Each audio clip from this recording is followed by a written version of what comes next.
जरांगे पाटील यांची सभा ही जरांगे यात्रेसारखी झाली. ॲडव्होकेट गुणरत्न सदावर्ते यांचे प्रतिपादन. जरांगे पाटील यांच्या सभेत कोणतीही संविधानिक आणि कायदेशीर गोष्टीवर चर्चा झाली नाही. ती सभा यात्रेसारखी झाली.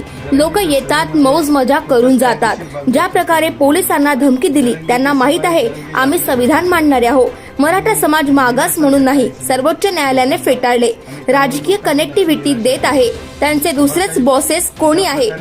मागे दिलेलं आरक्षण, त्या आरक्षणाला नाकारलं. बिनबुडाच्या गोष्टी करीत आहे. ओबीसीतून आरक्षण द्या म्हणतात. खुल्या वर्गातील युवकांचं नुकसान होऊ नये म्हणून विरोध. सर, जरांगे पाटील यांची सभा झाली आज, नेमकं कसं पाहता या सभेकडे? मला असं वाटतंय की जरांगेच्या सभेमध्ये कोणतीच संविधानिक गोष्टीवर चर्चा झालेली नाही. त्यानंतर जरांगेच्या सभेमध्ये कोणत्याच कायदेशीर बाबीवर चर्चा झालेली नाही. जरांगेची सभा ही जरांगे यात्रेसारखी झाली आणि नेण्यासारखं काहीच नाही लोकांना, आणि त्यामुळे लोकांची नक्की निराशा झाली असेल. आणि सभा काही ज्या प्रकारे चर्चा करण्यात आली तशी काही झाल्याची माझ्याकडे खातरजमा माहिती आहे की तशी काही झालेली नाही. गुरुरीची भाषा होती, आरेरावीची भाषा होती. मला जरांगेला हेच सांगायचं, जरांगे स्वतःला पाटील लावून घेतात आणि ज्यावेळेस तुम्ही पाटील लावून घेता ही सुपरमसी आहे आणि आरक्षण हे सुपरमसी सोबत नाही आहे. तुमची जी आरेरावी, मगरुरी, माज आल्यासारखीची जी भाषा आहे ती भाषा आरक्षणासाठी कोणत्याच अर्थाने मागासले पण दाखवत नाही. त्यामुळे तुम्ही स्वतःच पावती देऊन टाकली की तुम्ही आरक्षणाच्या मागणीसाठी स्वतः तरी पात्र नाही. त्यासोबतच मला सांगायचं आहे की त्यांचं रानभुलं असल्यासारखं भाष्य होतं. आता त्यांना एका बाजूला जरांगे म्हणतात की आम्ही म्हणजे मराठा स्वतंत्र वर्ग प्रवर्ग करून आरक्षण द्या. ते ऑलरेडी मान्य सर्वोच्च न्यायालयामध्ये नाकारण्यात आलेलं आहे. मागासलेपणे नाकारलेलं आहे मराठ्यांचं, आणि दुसरी गोष्ट हे नाकारण्यात आलेलं आहे की असंविधानिक आहे दिलेला कायदा स्वतंत्र गट करून.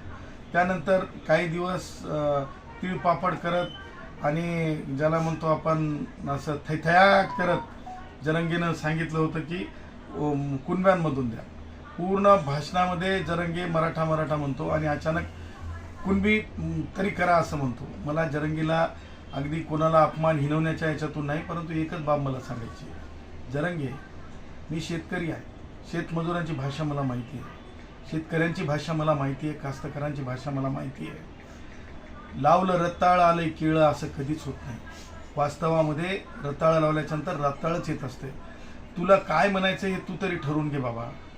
तुला एकच म्हणायचं आहे, जे राष्ट्रवादी काँग्रेसचे वयोवृद्ध पुढारी शरद पवार यांनी सगळ्यात अगोदर तुझी येऊन जी भेट घेतली त्या भेटीचे परिणाम शरद पवारांची जे ज्याला म्हणतो आपण ते वादळ आलं. वादळ हे कायम नसतंय, वादळ हे निमित्तात्मक असतंय आणि त्याच्यानंतर वादळ हे कधी सुद्धा जे आहे परिणामकारक एका काळापुरतं असते, त्यानंतरचं नसते, लक्षात ठेव. त्यामुळं पॉलिटिकल बॉसेस, मला कोणाला कोणत्या प्राण्याची उपमा द्यायची नाही, परंतु मला हेच म्हणायचं आहे की मी श्वानाचा सुद्धा लाड करतो. माझ्या इथं गाढवसुद्धा तुम्ही चॅनलवाल्यांनी दाखवलं होतं, त्याचासुद्धा मी लाड करतो.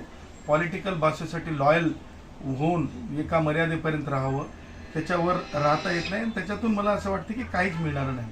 म्हणे सारथीला पैसा द्या, पहिली गोष्ट विद्यार्थ्यांना म्हणजे उत्तेजित करणे, उचकवण्याचा त्याचा प्रयत्न आहे. मुळात सारथी ही संस्थेला निर्माण करून निधी देणं हे सुद्धा मागासलं नसताना देणं हे सुद्धा सरकारने केलेली मेहरबानी आहे. आणि म्हणून मला युवकांना, मराठा भावांना हेच सांगायचं आहे, ते माझा श्वास आहे.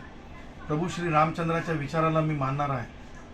मी हिंदू राष्ट्र भारत हमारा मानणार आहे.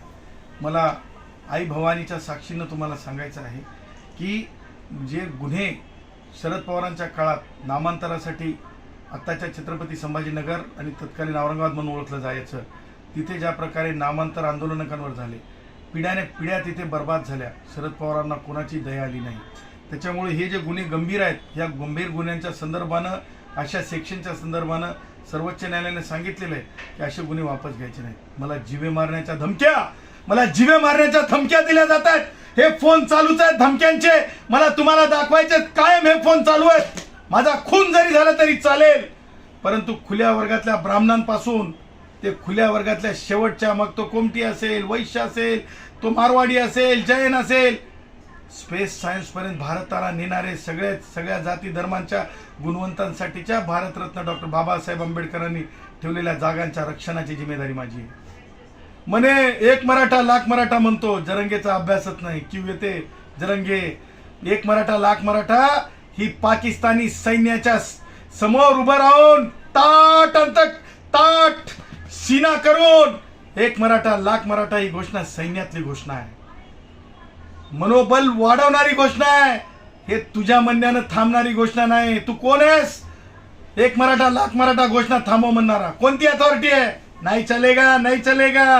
आणि म्हणून मला हे म्हणायचं आहे की कोणत्याही परिस्थितीमध्ये जे आरक्षण मागासलेच ठरत नाही मराठा समाज, ते दिलं जाऊ शकत नाही.